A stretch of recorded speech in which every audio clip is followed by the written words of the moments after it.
Hello guys, welcome back to my channel. This is Prateek.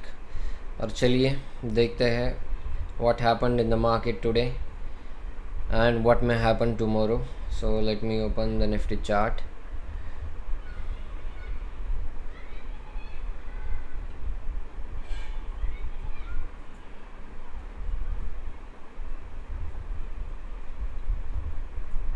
As all of you can see, today Nifty opened gap down, and after that it recovered a bit. That's it.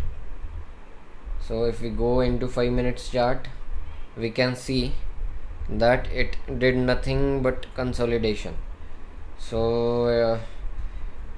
Morning में सुबह बस 1 घंटे के लिए वो gap down open होके ऊपर गया, उसके बाद उसने बस कंसोलिडेशन ही किया है। तो let's see what may happen tomorrow. So अगर हम देखेंगे, so this is one of the biggest candle. So it was of 420 points. तो for short term we can see that this is the resistance for Nifty and support. तो अगर हम ढूंढने जाएंगे तो we will have to go back, and yes, this range itself is a support for now. As you can see that when it started to come down, started going up from this level, तो वो यहाँ पे आके उसने at least 2-3 months के लिए consolidation किया था। तो हम कह सकते हैं कि यहाँ पे ये निफ्टी कंसोलिडेशन करने का ट्राई करेगा। तो this is the support levels. अगर मैं आपको और एक इन्वेस्टमेंट सलाह दूँ तो if you go put the monthly chart of Nifty, और अगर आप जाओगे एंड इंडिकेटर्स में आप मूविंग एवरेज डालना,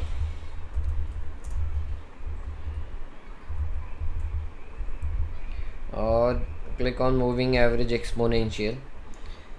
यहाँ पे सेटिंग में लेंथ में बस 20 कर दीजिए। ये सोर्स डजेंट मैटर, क्लोज लीजिए या HL2 लीजिए, it doesn't make much difference.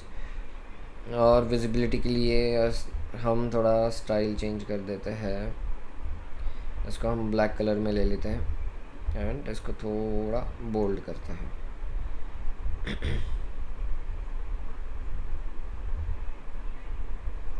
Thickness थोड़ा बढ़ा देंगे।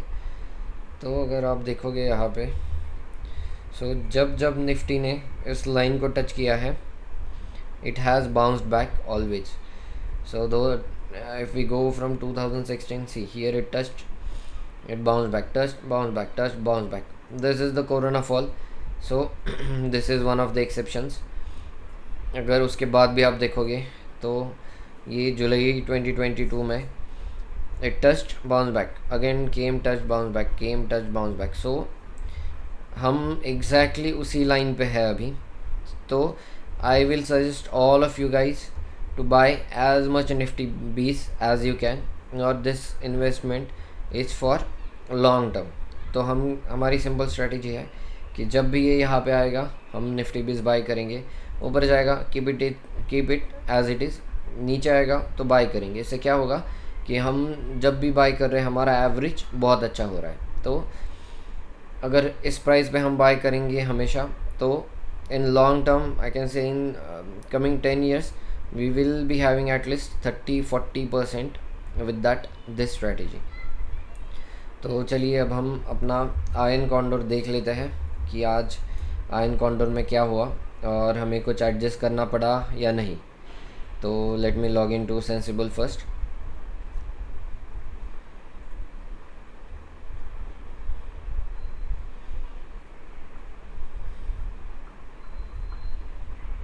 Let's go to trade draft portfolios.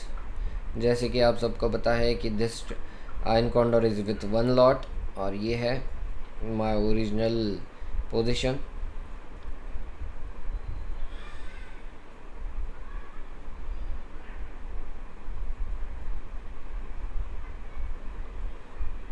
So what happened today?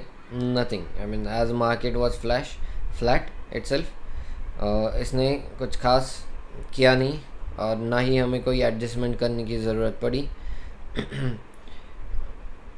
हमने बस मार्केट एक दो बार देखा दिन में, दैट्स इट।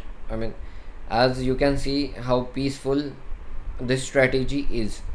आपको मार्केट बिल्कुल देखने की ज़रूरत नहीं है, ना स्पाइक प्रीमियम्स देखने की ज़रूरत है, कुछ नहीं। जस्ट स्ट्रैटेजी डाल दो और वेट करो। अगर एडजस्ट करना है तो ऑन पुट साइड ये है ब्रेक इवन और कॉल साइड पे है ये ब्रेक इवन, बस।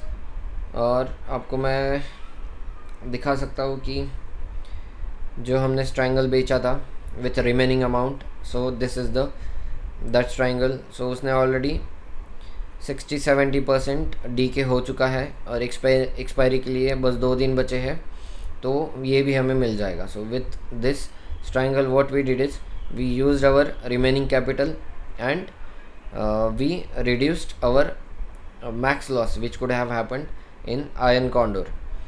So हम वीकली बेसिस पे कॉल एंड पुट सेल करेंगे और स्ट्रैंगल बना के हमारा लॉस कम करेंगे और देखते हैं कि कल मार्केट में क्या होगा, whether we will need to adjust the strategy iron condor और नॉट।